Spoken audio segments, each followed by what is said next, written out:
Student, અત્યાર સુધી આપણે વિદ્યુત રાસાયણિક ચેપ્ટરની અંદર લાસ્ટ લેક્ચરની અંદર જોયું છે આપણે કે વિદ્યુત વિભાજન કોષ દ્વારા એનોડ અને કેથોડ ઉપર કઈ નિપજ મળશે. એટલે કે જ્યારે પણ ક્ષારનું વિદ્યુત વિભાજન કરવામાં આવે, એટલે કે વિદ્યુત ઉર્જાનું રાસાયણિક ઉર્જામાં રૂપાંતર કરવામાં આવે, ત્યારે એનોડ અને કેથોડ ઉપર કઈ નિપજ મળશે. સામાન્ય રીતે કેથોડ ઉપર ધન વીજભાર જમા થાય અને એનોડ ઉપર ઋણ વીજભાર જમા થાય છે. બરાબર છે. આ અગત્યનો લેક્ચર હતા કે જેનાથી આપણને ખ્યાલ આવે કે એનોડ અને કેથોડ ઉપર કઈ નિપજ મળશે. સીધા MCQ પૂછાય છે. હવે એનો જ ઉપયોગ કરીને હવે આપણે આગળ જોવાનું છે કે એનોડ અને કેથોડ ઉપર જો નિપજ મળે છે તો નિપજનું પ્રમાણ કેટલું હોય છે. તો આ ક્યારે ખબર પડશે આપણને કે એનોડ ઉપર અને કેથોડ ઉપર કઈ નિપજ મળશે, એના આધારે આપણે કહી શકીએ કે એનોડ અને કેથોડ ઉપર કેટલી નિપજ મળશે. આ નિપજનો જથ્થો દર્શાવવા માટે ફેરાડે, બરાબર છે, ફેરાડેના નિયમ વપરાય છે. તો આપણે સ્ટાર્ટ કરીએ છીએ કે વિદ્યુત વિભાજનથી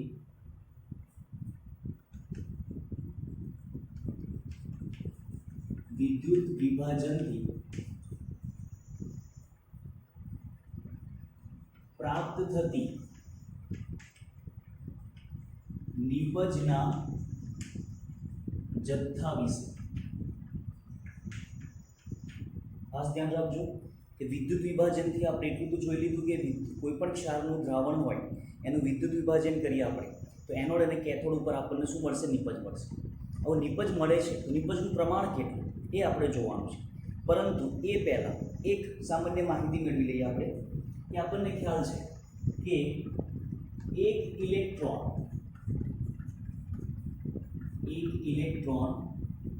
પરનો વીજભાર કેટલો હોય છે? તો કે 1.6021 ક્રોસ 10⁻⁻⁹ કુલમ શું હોય છે? કુલમમાં હોય છે. એક ઇલેક્ટ્રોન ઉપરનો વીજભાર આટલો હોય તો આપણે એવું ગણતરી કરી શકીએ કે 1 મોલ એટલે કે 6.022 ગુણ્યા 10⁻23 ઇલેક્ટ્રોન પરનો વીજભાર કેટલો હોય? તો આપણે સીધું કેલ્ક્યુલેશન કરી શકીએ કે 6.022 ક્રોસ 10⁻⁹ મલ્ટીપ્લાઈડ બાય અહીંયા 23 કરી દો, મલ્ટીપ્લાઈડ બાય 1.6021 ક્રોસ 10⁻⁻⁹ કુલમ. આનો તો કોઈ એકમ નહીં હોય. કેલ્ક્યુલેશન કરીશું આપણે તો આપણને આન્સર મળશે 96,500 ની એપ્રોક્સ મળશે. કેટલો મળશે? 96,500, 96,498, 457 પોઈન્ટ સમથિંગ મળશે. તો આપણે એપ્રોક્સ કેટલું વિચાર લઈએ છીએ? આપણે 96,500 કુલમ. અને આ 96,500 કુલમને આપણે શું કહી દઈએ છીએ? 1 ફેરાડે કહીએ છીએ. કેટલું કહી દઈએ છીએ? 1 ફેરાડે. તો પ્રાપ્ત થતી નિપજનો જથ્થો દર્શાવવા માટે મને આ ખબર હોવી જોઈએ કે 96,500 કુલમ બરાબર 1 ફેરાડે. એવું કહી શકાય કે 1 ફેરાડે એટલે કે 1 મોલ ઇલેક્ટ્રોન પરનો વીજભાર. ક્લિયર? ચલો હવે આ તો એક સામાન્ય વાત. હવે આપણે શું જોઈએ છે કે પ્રાપ્ત થતી નિપજનો જે જથ્થો ખરો એ જથ્થો કઈ રીતે મળશે? તો સૌપ્રથમ ફેરાડે નામના વૈજ્ઞાનિકે આના માટેના નિયમો તારવેલા છે. તો આપણે ફેરાડેનો પ્રથમ નિયમ જોઈએ છીએ. ફેરાડેનો પ્રથમ નિયમ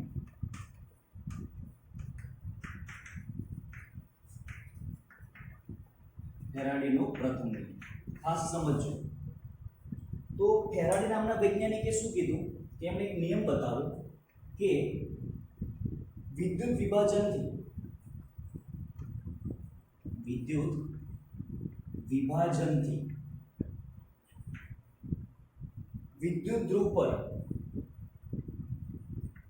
વિદ્યુત ધ્રુવ પર પ્રાપ્ત થતી નિપજનો જથ્થો એ વિદ્યુત વિભાજન કોષમાં પસાર કરેલા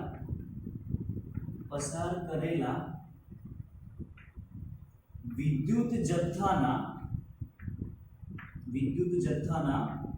સમપ્રમાણમાં હોય છે.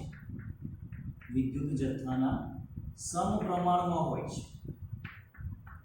આવું ફેરાડે નામના વૈજ્ઞાનિકે એનો પ્રથમ નિયમ તાર્યો. તો ખાસ સમજો કે વિદ્યુત વિભાજનથી વિદ્યુત ધ્રુવ પર પ્રાપ્ત થતી નિપજનો જથ્થો એ વિદ્યુત વિભાજન કોષમાં પસાર કરેલા વિદ્યુત જથ્થાના સમપ્રમાણમાં હોય છે. બરાબર છે. આને આપણે ગાણિતિક સ્વરૂપે લખીએ તો લખી શકાય કે વિદ્યુતનો જથ્થો બરાબર q ધારી લઈએ. વિદ્યુતનો જથ્થો આપણે કેટલો ધારી લઈએ? q. અને પ્રાપ્ત થતી નિપજ બરાબર w. કયામાં? ગ્રામમાં વિચારીએ, ગ્રામમાં ધારીએ તો આ બંને એકબીજાના સમપ્રમાણમાં હોય છે. તો આપણે એવું કહી શકીએ કે w proportional to q. શું કહી શકીએ આપણે? w proportional to q. હવે આ જે q ખરો એ q શું છે? તો કે વિદ્યુતનો જથ્થો બરાબર વિદ્યુત પ્રવાહ મલ્ટીપ્લાઈડ બાય સમય. વિદ્યુત પ્રવાહ તમે જે પણ આપો છો એ વિદ્યુત પ્રવાહ કેટલા સમય માટે આપણે આપીએ છીએ એને શું કહી દઈશું આપણે? વિદ્યુતનો જથ્થો. આ જે સમય ખરો એ સમય શેમાં લઈશું આપણે? સેકન્ડમાં. સમય શેમાં આવશે? સેકન્ડમાં. અને વિદ્યુત પ્રવાહ શેમાં આવશે? એમ્પિયર. વિદ્યુત પ્રવાહ શેમાં આવશે? એમ્પિયરમાં. તો ફરી ધ્યાન રાખજો કે વિદ્યુત વિભાજનથી વિદ્યુત ધ્રુવ પર પ્રાપ્ત થતી નિપજનો જથ્થો એ વિદ્યુત વિભાજન કોષમાં પસાર કરેલા વિદ્યુતના જથ્થાના સમપ્રમાણમાં હોય છે. W પ્રાપ્ત થતી નિપજનો જથ્થો, Q એ વિદ્યુત વિભાજન કોષમાં પસાર કરેલો વિદ્યુતનો જથ્થો છે. તો શું થઈ જશે? W proportional to Q. હવે Q વિદ્યુત જથ્થો શું છે? તો કે વિદ્યુત પ્રવાહ કે જે આપણે આપીએ છીએ કેટલા સમય માટે આપીએ છીએ બંનેનો ગુણાકાર કરીએ તો આપણને શું મળી જશે? વિદ્યુતનો જથ્થો Q. તો Q બરાબર શું લખી શકાય? I વિદ્યુત પ્રવાહ, T સમય. તો આપણે શું કહી શકીએ હવે? Q is equal to IT. આનું કહી દો સમીકરણ નંબર 1. અને શું કહી દે આપણે? સમીકરણ નંબર 1. બરાબર? equal to IT. Q is equal to IT. હવે આ સૂત્રની અંદર પ્રપોઝનલ રિમૂવ કરીએ તો એક શું અચળાંક મૂકી દઈએ આપણે કે W is equal to Z into Q. W બરાબર શું મૂકી દઈએ આપણે? Z into Q. જ્યાં Z બરાબર વીજ રાસાયણિક તુલ્યાંક. Z બરાબર વીજ રાસાયણિક તુલ્યાંક. સમજો આ જે વીજ રાસાયણિક તુલ્યાંક એ અચળાંક જ છે. વીજ રાસાયણિક તુલ્યાંક એટલે કે અચળાંક જ છે. પરંતુ આ જે અચળાંક ખરો એ દરેક ધનાયન અને ઋણાયન માટે કેવા હોય છે? જુદા જુદા હોય. દરેક ધનાયન અને એ ઋણાયન માટે કેવા હોય? જુદા જુદા હોય છે. તો હવે જ્યારે પણ ગણતરી કરીશ ત્યારે z નું મૂલ્ય મારે શોધવું પડશે. હવે z કઈ રીતે શોધવાનું છે સમજો ખાસ. તો આ સૂત્રની અંદર W is equal to Z into Q છે. તો આપણે મૂકી દઈએ z બરાબર શું થઈ જશે? W by Q. શું થઈ જશે? Z is equal to W by Q. Q એ વિદ્યુતનો જથ્થો છે. Q શું છે? એક વિદ્યુતનો જથ્થો છે. અમારે z નું મૂલ્ય શોધવું છે. તો z નું મૂલ્ય શોધવા માટે Q કેટલો કરી દઉં? 1 કરી દઉં. Q બરાબર 1 કુલમ કરતા. સમજો z નું મૂલ્ય આપણે કઈ રીતે શોધીએ છીએ? Q બરાબર 1 કુલમ કરી દઉં તો z બરાબર શું થઈ જાય? W થઈ જાય. એટલે કે z નું મૂલ્ય કેટલું મૂકી દેવાનું? W છે. હું આના માટે ખાસ સમજજો. આપણે z નું મૂલ્ય તારવવા માટે પહેલા 2-3 એક્ઝામ્પલ આપી દઉં અને એના ઉપરથી આપણે z નું મૂલ્ય શોધવાનું છે અને એના ઉપરથી આપણે નવું સૂત્ર તારવીશું. તો સમજો. દાખલા તરીકે આપણે એક સમીકરણ લઈ લઈએ કે Na plus 1 electron gives Na. આનો મતલબ શું થાય? તો કે આપણે સમીકરણ 11મા ધોરણના પહેલા ચેપ્ટરમાં ભણી ચૂક્યા છીએ કે 1 મોલ Na માં 1 મોલ ઇલેક્ટ્રોન દાખલ કરતા 1 મોલ Na મળશે. એટલે કે 1 મોલ ઇલેક્ટ્રોન પસાર કરતા 1 મોલ Na મળે. ક્લિયર? હવે 1 મોલ ઇલેક્ટ્રોન પસાર કરતાનો મતલબ શું થશે? કેટલો વીજભાર પસાર કરીએ છીએ આપણે? 96500 કુલમ વિદ્યુત પ્રવાહ પસાર કરતા કેટલું મળશે આપણને 1 મોલ Na 1 મોલ Na એટલે કેટલું થઈ જશે 23 ગ્રામ થઈ જાય 23 ગ્રામ Na મળશે મને ઓકે પરંતુ હવે Q વિદ્યુતનો જથ્થો સોરી અહીં આગળ વિદ્યુત પ્રવાહ નહીં વિદ્યુતનો જથ્થો આવશે 96500 કુલમ વિદ્યુતનો જથ્થો પસાર કરતા મને શું મળશે 23 ગ્રામ Na મળશે પરંતુ આપણે તો Q બરાબર કેટલું કરી દઈએ 1 કુલમ તો 1 કુલમ પસાર કરતા કેટલું મળશે મને તો કે 23 ગુણ્યા 1 ભાગ્યા 96500 કુલમ આ 1 કુલમ કુલમ કુલમ કેન્સલ થઈ ગયું તો આન્સર શેમાં મળશે આપણને ગ્રામ બરાબર છે ખાસ સમજો બીજું ઉદાહરણ જોઈ લઈએ આપણે કે Mg+2 ઇલેક્ટ્રોન gives Mg એની સંયોજકતા કેટલી છે 2 + 2 ઇલેક્ટ્રોન gives Mg આનો મતલબ શું થાય તો કે 2 mall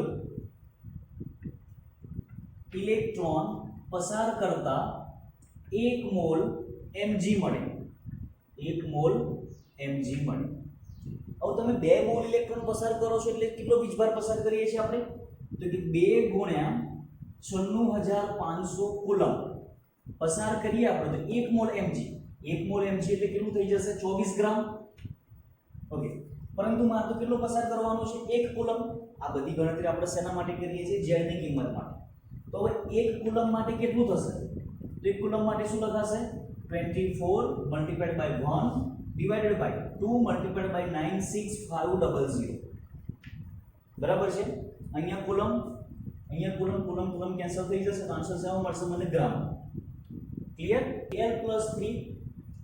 L+3 electron gives aluminium આનો મતલબ શું થશે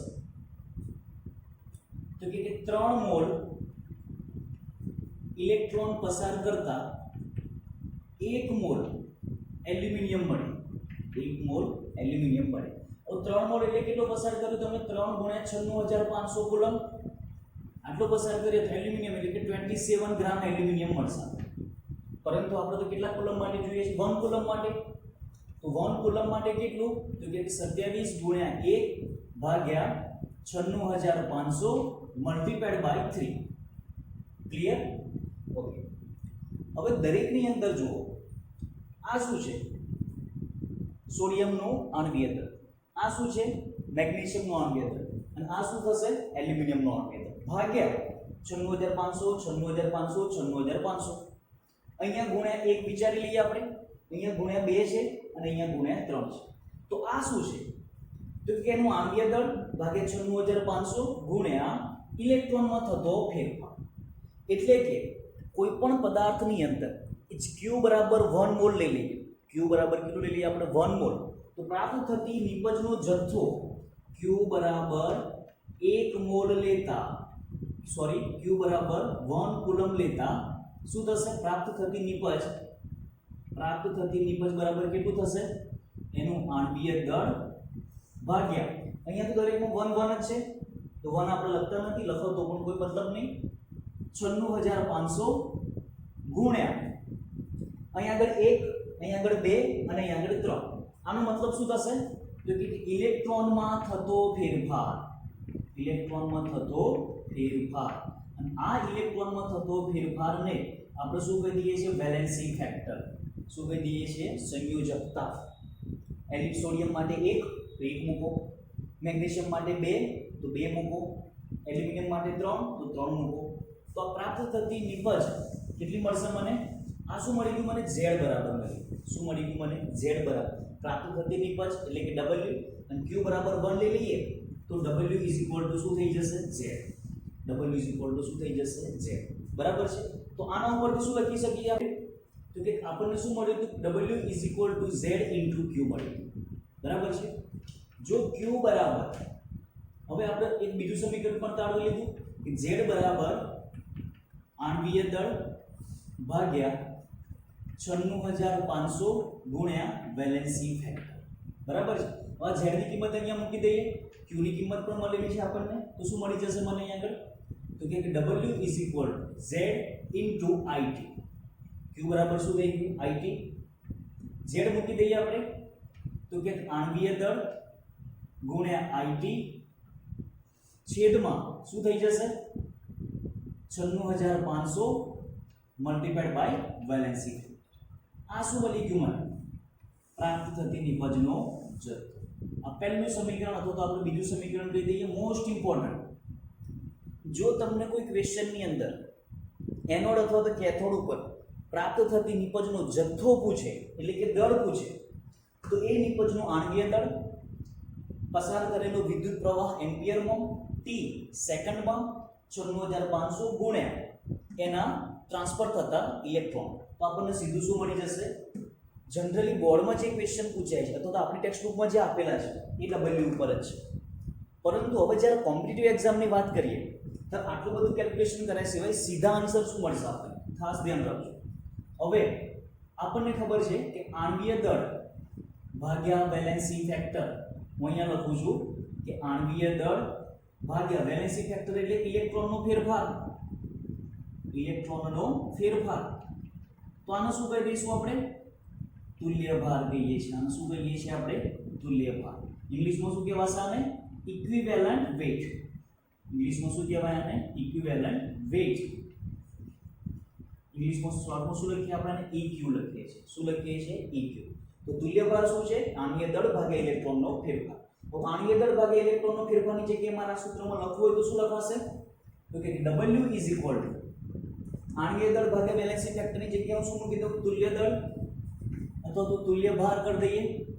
તુલ્ય દળ multiplied by IT divided by 96500. બરાબર છે? તો આપણું થઈ ગયું સમીકરણ નંબર 3. જનરલી આ સૂત્ર બહુ ઓછું વપરાય છે, પરંતુ આના ઉપરથી બીજું એક સૂત્ર તારવીએ આપણે. આણ્વીય દળ જે છે, હું આને બીજી બાજુ છેદમાં લઈ જાઉં તો શું થઈ જશે? તો કે W ભાગ્યા આણ્વીય દળ, W ભાગ્યા આણ્વીય દળ ઇઝ ઇક્વલ ટુ શું થઈ જાય? IT છેદમાં 96500 મલ્ટીપ્લાઈડ બાય વેલેન્સી ફેક્ટર. હવે આ જે ખરું વજન ભાગ્યા આણ્વીય દળને તો શું કહી દઈએ આપણે? મોલ. તો શું લખાશે? મોલ બરાબર IT છેદમાં 96500 મલ્ટીપ્લાઈડ બાય વેલેન્સી ફેક્ટર. જો ક્વેશ્ચનમાં પૂછાય મોલ તો સીધું આ સૂત્ર વાપરવું. જો કોમ્પિટિટિવ એક્ઝામની અંદર આ ટોપિક રિલેટેડ ક્વેશ્ચન પૂછાય કે પ્રાપ્ત થતી નિપજનો જથ્થો પૂછો, જથ્થો શોધો એવું કે, આ સૂત્ર વાપરવું ક્યારે? જ્યારે દળ પૂછેલું હોય. દળ કોનું આવશે? કેથોડ પર જમા થાય તો. પરંતુ એનોડ ઉપર વાયુ પણ જમા થઈ શકે. જો વાયુ પૂછે તો પહેલા આપણે એના મોલ શોધી કાઢવાના, અને મોલ ઉપરથી કયું સમીકરણ વાપરી શકીએ આપણે? વાયુ હોય તો PV = nRT. તો આપણને કદ મળી જશે. n ની કિંમત આપણને અહીંયાથી મળી જશે. તો ફરી IT upon 96500 ગુણ્યા વેલેન્સી ફેક્ટર. ખૂબ જ અગત્યના છે, ખાસ ધ્યાન રાખજો. તો અહીંયાથી આપણે એક સંબંધ તારવી શકીએ કે મોલ અને વેલેન્સી ફેક્ટર એકબીજાના કેવા પ્રમાણમાં છે? વ્યસ્ત પ્રમાણમાં. એકબીજાના કેવા પ્રમાણમાં છે? વ્યસ્ત પ્રમાણમાં. તો હું લખી શકું કે mole is inversely proportional to 1 upon valency factor. એટલે કે જેમ જેમ ઇલેક્ટ્રોનમાં થતો ફેરફાર વધશે તેમ મોલનું મૂલ્ય કેવું થઈ જશે? ઘટતું જશે. બરાબર છે? આના ઉપર બીજા ડાયરેક્ટ સૂત્રો પણ આવશે, ડાયરેક્ટ ઇઝી કેલ્ક્યુલેશન પણ કરી શકાય, એ આપણે આગળ જોઈશું. બરાબર છે? તો સૂત્ર ખાસ સમજજો. પહેલા વાપરો મોલ વાળું. મોલ ઉપર તમે બંને શોધી શકો, કેથોડ અને એનોડ ઉપર પ્રાપ્ત થતી નિપજનો જથ્થો પણ શોધી શકો. જો દળ પૂછે તો મોલ મળી ગયા. મોલ બરાબર વજન ભાગ્યા આણ્વીય દળ. આણ્વીય દળ આપણને આપેલો તો વજન મળી જાય. કદ લીટરમાં પૂછે તો PV = nRT સૂત્ર વાપરવું. બરાબર છે? 11મા ધોરણના 5મા ચેપ્ટરમાં આવી ગયું છે. ક્લિયર?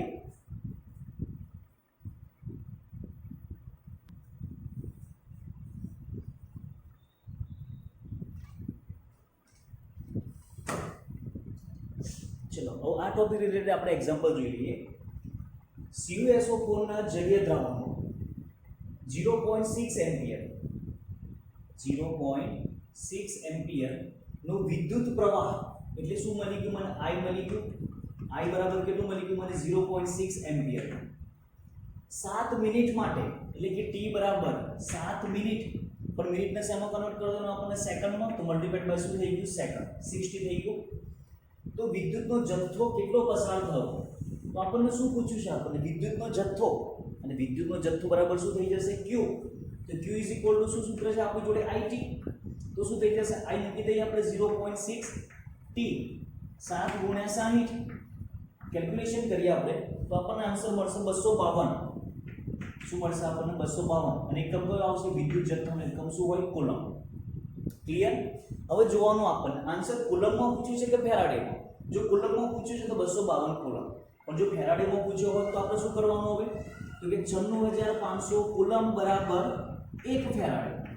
તો 252 કુલમ બરાબર કેટલા ફેરાડે તો શું થઈ જશે 1 multiplied by 252 divided by 96500. Clear. તો આપણને આન્સર મળી જશે અહીંયા આગળ 2.6 ક્રોસ 10⁻³ ફેરાડ.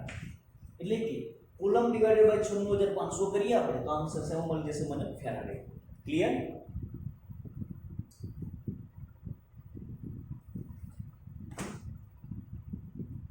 બીજો એક્ઝામ્પલ જોઈ લઈએ આપણે કે 5 એમ્પિયરનો વિદ્યુત પ્રવાહ 20 મિનિટ માટે ઉપયોગ કરીને NiNO3 ટ્વાઇસ ના દ્રાવણનું વિદ્યુત વિભાજન કરવામાં આવે તો કેથોડ ઉપર Ni નું કેટલું દળ જમા થાય. ઘણી વખત એવું આપી પણ દે કે કેથોડ ઉપર Ni જમા થાય છે, અથવા તો એવું પણ આપી દેશે કે આપણે વિદ્યુત વિભાજ્ય દ્રાવણ આપી દીધું તો કેથોડ ઉપર ઉત્પન્ન થતી નિપજ જણાવો અને તેનું દળ જણાવો. તો ખ્યાલ હોવો જોઈએ કે જ્યારે વિદ્યુત વિભાજન કરવામાં આવે ત્યારે ધન આયન કેથોડ પર જમા થાય. તો NiNO3 ટ્વાઇસમાં ધન આયન કોણ હશે નિકલ, કયા આગળ જમા થશે કેથોડ ઉપર. તો આપણે સમીકરણ લખી નાખીએ કે Ni+2 ઇલેક્ટ્રોન્સ gives Ni. કેથી ખબર પડી Ni+2 હશે NO3 -1 કેટલા ટાઈમ્સ 2 ટાઈમ્સ એટલે -2 તો Ni કેટલું હશે +2 હોય તો કેથોડ પર જમા થવા માટે કેટલા ઇલેક્ટ્રોન જોઈશે અને 2 ઇલેક્ટ્રોન જોઈશે. આનો મતલબ કે મને વેલેન્સી ફેક્ટર કેટલું મળી ગયું ભાઈ 2 મળી ગયું. વેલેન્સી ફેક્ટર કેટલું મળી ગયું મને 2 મળી ગયું. બરાબર છે. શું પૂછ્યું છે આપણને દળ જમા થાય છે કેટલું એ પૂછ્યું છે. તો સૂત્ર છે આપણી જોડે કે W ઇઝ ઇક્વલ ટુ કયું સૂત્ર છે આપણી જોડે આણ્વીય દળ મલ્ટીપ્લાઈડ બાય IT છેદમાં 96500 મલ્ટીપ્લાઈડ બાય વેલેન્સી ફેક્ટર. આણ્વીય દળ દીકરનું આપેલું હશે અથવા તો આપણે યાદ રાખવાનું હોય 58.69 multiplied by I 5 ampere multiplied by T 20 minute. મિનિટને શેમાં કન્વર્ટ કરવું પડશે મારે સેકન્ડમાં, તો મલ્ટીપ્લાઈડ બાય 60 થઈ ગયું upon 96500 multiplied by valency factor કેટલો મળી ગયો મને 2. ક્લિયર. કેલ્ક્યુલેશન કરીએ આપણે તો આન્સર મળી જશે મને સીધો 1.83 ગ્રામ. 1.83 ગ્રામ નિકલ મને કઈ આગળ મળશે કેથોડ ઉપર જમા થાય છે. ક્લિયર. તો આ રીતે સીધું સૂત્ર વાપરવાનું આન્સર આપણને મળી છે. બરાબર છે.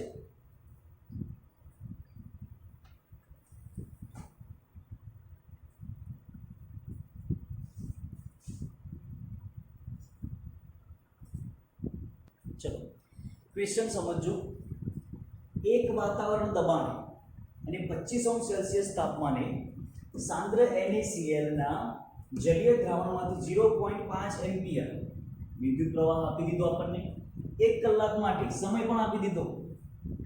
તો કેટલો Cl2 વાયુ ઉત્પન્ન થાય. Cl2 વાયુ કેટલો ઉત્પન્ન થાય. બરાબર છે. તો હવે Cl2 વાયુ જે ખરો એ વાયુ શેમાં મળશે મને ગ્રામમાં તો મળશે નહીં. તો વાયુ શેમાં મળશે મને લીટરમાં. લીટરમાં જો મળતો હોય તો W ઇઝ ઇક્વલ ટુ આણ્વીય દળ 96500 આણ્વીય દળ ગુણ્યા IT અપોન 96500 ગુણ્યા વેલેન્સી ફેક્ટર તો વપરાશે નહીં. તો હવે જ્યારે વાયુ માટે પૂછે ત્યારે આપણે પહેલા શું શોધવાના મોલ શોધવાના. શું શોધવાના મોલ. તો મોલ માટે સૂત્ર શું છે આપણી જોડે તો કે mole is equal to IT upon valency factor multiplied by 96500. Clear. I આપેલો છે T આપેલો 96500 મળી ગયા, પણ મને વેલેન્સી ફેક્ટર જોઈએ છે. તો યાદ કરો ક્લોરીન માટેનું સમીકરણ. ક્લોરીન માટે શું સમીકરણ થાય તો કે 2Cl minus A Cl2 plus 2 ઇલેક્ટ્રોનનું શું કરશે દાન કરશે. 2 ઇલેક્ટ્રોનનું શું કરે દાન. કઈ રીતે 2 ઇલેક્ટ્રોનનું દાન કરશે ક્લોરીન વાયુ બનાવશે એ આપણને 11મા ધોરણની અંદર ખ્યાલ આવ્યો હશે. બરાબર છે. ધેટ મીન્સ આના માટે શું મળી ગયું મને વેલેન્સી ફેક્ટર કેટલો મળી ગયો 2 મળી ગયો. તો મૂકી દઈએ અહીં આગળ તો શું થઈ જશે I 0.5 મલ્ટીપ્લાઈડ બાય t 1 કલાક આપેલો છે કલાકનું મિનિટમાં અને મિનિટનું સેકન્ડમાં તો 1 ગુણ્યા 7 60 મિનિટમાં અને 60 સેકન્ડમાં valency factor 2 multiplied by 96500 clear તો આપણને શું મળી જશે મોલ મળશે મોલનો આન્સર કેટલો આવશે 0.009326 આવશે આ શેમાં મળશે મને મોલમાં શેમાં મળશે મને મોલ મળે કોના મોલ મળ્યા મેં વેલેન્સી ફેક્ટર ક્લોરીનનું વાપર્યું છે તો ક્લોરીનના મોલ મળશે મને હવે આનું મારે મોલ નથી પૂછ્યું મને શું પૂછ્યું છે કેટલું Cl2 વાયુ ઉત્પન્ન થાય જો ઓપ્શનની અંદર મોલ આપેલું હોય તો આન્સર આવી ગયો ક્લિયર વજન આપે આનું ક્લોરીનનું વજન ના આપે ક્લોરીન વાયુ છે વાયુનું શું હોય કદ હોય તો લીટર શોધવું પડશે તો સૂત્ર આપણને ખબર છે આદર્શ વાયુ સમીકરણ PV = nRT V મળી જાય તમને દબાણ આપેલું છે એક વાતાવરણ દબાણ T ટેમ્પરેચર સેલ્સિયસમાં આપેલું છે શેમાં જોઈએ મને કેલ્વિનમાં જોઈએ તો V = nRT divided by P ચલો n મળી ગયેલા છે આપણને 0.009326 મલ્ટીપ્લાઈડ બાય 0.0821 r ની વેલ્યુ દબાણમાં શું હોય વાતાવરણ દબાણમાં 0.0821 ટેમ્પરેચર 298 ડિવાઇડેડ બાય 1 એક વાતાવરણ દબાણ તો આપણને અહીંયા આગળ આન્સર મળી જશે 0.2297 લીટરમાં શેમાં મળશે મને લીટરમાં તો ક્લોરીન વાયુનું કદ શેમાં મળી ગયું તમને લીટરમાં મળ્યું ક્લિયર તો જ્યારે વાયુનું કદ પૂછે આપણને તો મને વોલ્યુમ જોઈશે વોલ્યુમ માટે શું જોઈશે મને મોલ જોઈશે r t અને પ્રેશર આપેલું હોય પ્રેશર અમુક વખત ચેન્જ કરે કાં તો ના પણ ચેન્જ કરે ના આપેલું હોય તો 1 બાદ લઈ લેવાનું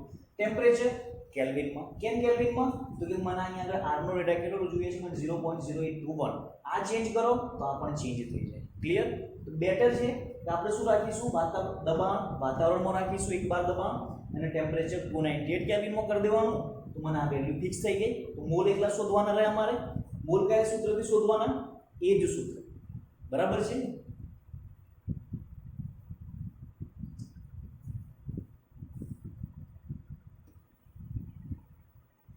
નેક્સ્ટ એક્ઝામ્પલ જોઈએ આપણે કે પીગાડેલા NiCl2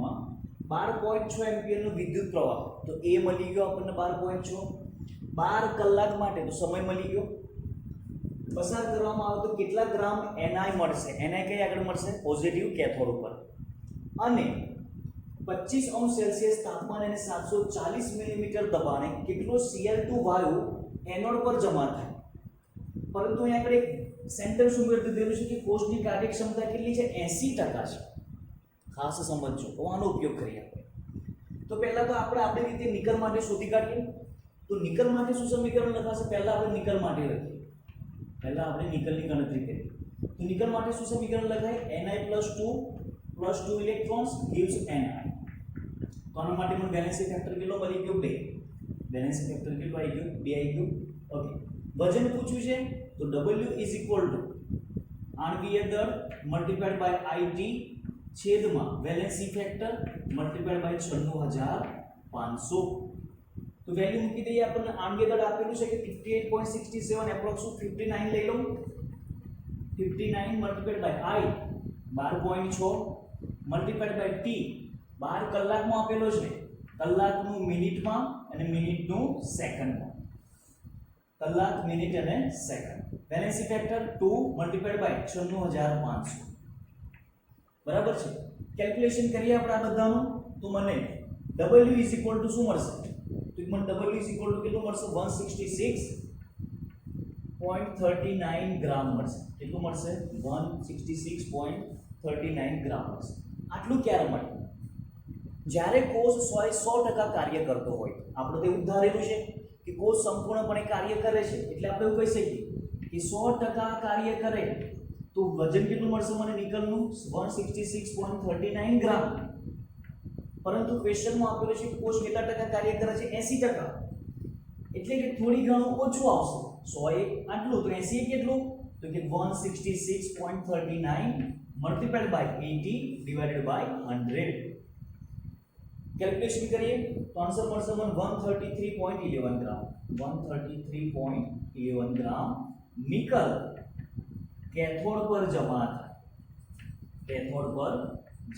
થાય તો આ કોષની થોડી ઘણી શું આવશે ક્ષતિ આવશે જેના લીધે દળ નિપજનું જે દળ જમા થવું જોઈએ કેવું થાય છે ઓછું થાય છે ક્લિયર તો આ રીતે આપણે નિકલનું દળ શોધ્યું હવે શું શોધવાનું છે મારે કે 25°C તાપમાને અને 740 મિલીમીટર દબાણ કેટલું આપી દીધું છે અહીંયા આગળ 740 મિલીમીટર દબાણ અને 25°C પણ આપી દીધું તો Cl2 વાળો એનોડ પર કેટલો જમા થાય એમાં પણ કાર્યક્ષમતા તો 80 ની 80 જ રહેવાની છે કોષની ક્લિયર આપણે ક્લોરીન માટે ગણતરી કરતા પહેલા સમીકરણ લખી નાખીએ આપણે કે 2Cl માંથી શું બનશે Cl2 2 ઇલેક્ટ્રોન તો આ શું મળી ગયું મને વેલેન્સી ફેક્ટર મળી ગયું ઇલેક્ટ્રોન થતા ફેરફાર હવે જ્યારે વાયુ પૂછ્યું હોય તો કદ જોઈએ મને કદ જોતા પહેલા શું જોઈશે મને મોલ તો મોલ બરાબર IT upon valency factor multiplied by 96500 clear આ આપી દીધું છે આપણને 12.6 12 કલાક તો 12 × 60 થઈ જશે છેદમાં વેલેન્સી ફેક્ટર કેટલો મૂકું 2 × 96500 તો આનું કેલ્ક્યુલેશન કરીએ આપણે તો એન્ડ ઓફ ધ કેલ્ક્યુલેશન મને આન્સર કેટલો મળશે 2.803 મોલ કોના મોલ મળશે ક્લોરીનના મોલ તો આટલું સુધી પણ પૂછી શકે કે ઉત્પન્ન થતા ક્લોરીનના મોલ શોધો તો મોલમાં જો ઓપ્શન હોય તો 2.803 મોલ બની જશે પરંતુ જો લીટરમાં હોય તો આને લીટરમાં કન્વર્ટ કરી દઈએ આપણે કે PV nRT V શું થઈ જશે nRT upon P n કેટલા મળી ગયા મને 2.803 મલ્ટીપ્લાઈડ બાય R આનો ડેટા કેટલો લઈએ આપણે 0.0821 multiplied by temperature 298 kelvin divided by pressure 1 bar દબાણ લેવાનું છે પરંતુ અહીંયા આગળ આપણું છે 740 મિલીમીટર તો હવે આપણને એટલો ખ્યાલ હોવો જોઈએ કે 760 millimetre is equal two 1 bar 760 millimetre is equal two 1 બાર તો 740 મિલીમીટર બરાબર કેટલું થાય તો કે 1 મલ્ટીપ્લાઈડ બાય 740 ડિવાઇડેડ બાય 760 થાય ક્લિયર તો અહીંયા આગળ શું મૂકી દઉં તો 12 માં કન્વર્ટ કરવા માટે 740 ભાગ્યા 760 તો છેદનો છેદ કઈ જતો રહેશે અંશમાં 760 જતું રહેશે ઓકે અલગથી કરી પણ તમે વેલ્યુ મૂકી શકો છો તો આ વેલ્યુ વોલ્યુમ કેટલું મળી જશે મને 70.77 લીટર કેટલું મળશે મને 70.77 લીટર મળશે ક્યારે જ્યારે 100% કાર્ય કરતો હોય તો 80% માટે કેટલું થશે તો કે 100 એ 77.77 લીટર તો 80 એ કેટલો તો આન્સર શું થશે 80 મલ્ટીપ્લાઈડ બાય 77.77 ડિવાઇડેડ બાય 100 તો એન્ડ ઓફ ધ કેલ્ક્યુલેશન આપણને આન્સર મળશે 56.67 લીટર આટલો શું મળશે મને ક્લોરીન માં કઈ આગળ એનોડ ક્લિયર તો આ રીતે એનોડ અને કેથોડ ઉપર પ્રાપ્ત થતી નિપજ ખબર હોવી જોઈએ અથવા તમને ક્વેશ્ચનમાં આપેલી હશે જનરલી એટલું યાદ રાખો કેટાયન એટલે કે ધન આયન કેથોડ ઉપર એનાયન એનોડ ઉપર કેથોડ ઉપર શોધવા માટે પહેલા W શોધો W ઉપરથી આપણને મોલ પણ શોધી શકાય એનોડ માટે પહેલા મોલ શોધો અને એને વોલ્યુમમાં કન્વર્ટ કરી દો કોષની કાર્યક્ષમતા આપેલી હોય તો જે મળે તમને 100 તો 80 કેટલું કોષ કાર્યક્ષમતા એ પ્રમાણે આપેલી અથવા તો તમને અમુક વખત કાર્યક્ષમતા પણ પૂછી શકે એ આનાથી ઊંધું એક દળ આપેલું હશે બીજું દળ શોધો અને એના ઉપર તમે કાર્યક્ષમતા પણ શોધી શકો બરાબર છે તો જુદા જુદા ક્વેશ્ચનની પ્રેક્ટિસ કરજો તો જ આના વિશે ખ્યાલ આવશે ક્લિયર ફેરાડેનો જે બીજો નિયમ ખરો એ પણ અગત્યનો છે એ આપણે હવે નેક્સ્ટ લેક્ચરની અંદર જોઈશું